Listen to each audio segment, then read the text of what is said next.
Okay, so today we're going to have a look at a vascular assessment. So first of all, we're going to have a review of our anatomy. So remembering we've got two arteries that we want to be looking at here in the foot. We want to be looking at the dorsalis pedis artery, and you'll remember that that runs just lateral to that first ray. So what you need to remember about this one is if you struggle finding your dorsalis pedis, 10% of us will have the perforating perineal as our major artery that supplies blood flow on the dorsal surface. So just remembering in 10% of people that can be or what you need to be looking at.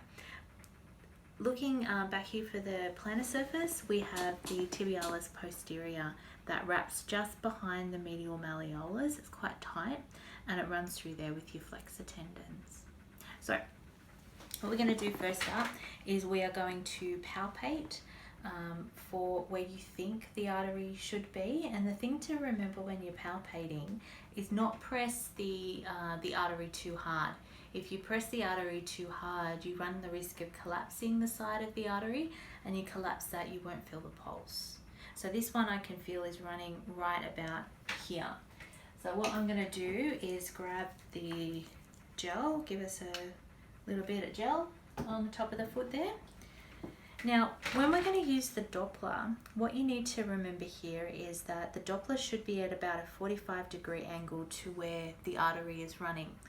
And the other thing you need to remember is don't press your button and start him unless you've got the probe in the gel, because it damages the probe.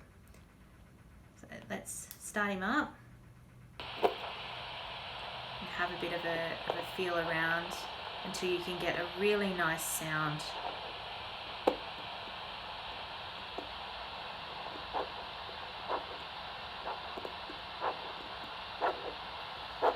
Okay. So what we're looking at there is a triphasic pulse, and we're looking for those 3 clear beats that we can hear and also see on the Doppler screen.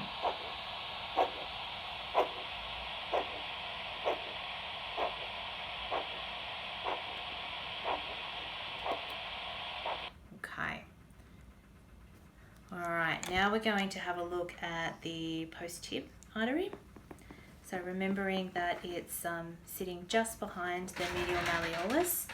And again, we're going to be running at about 45 degrees to where the blood flow is going.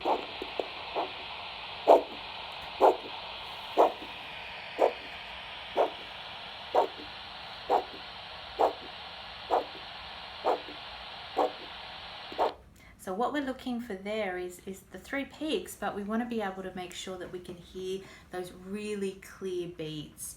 We're not going to be able to see any kind of igloo formation on our Doppler printout. We're going to see some really high peaking beats as we're getting the blood flowing through that artery.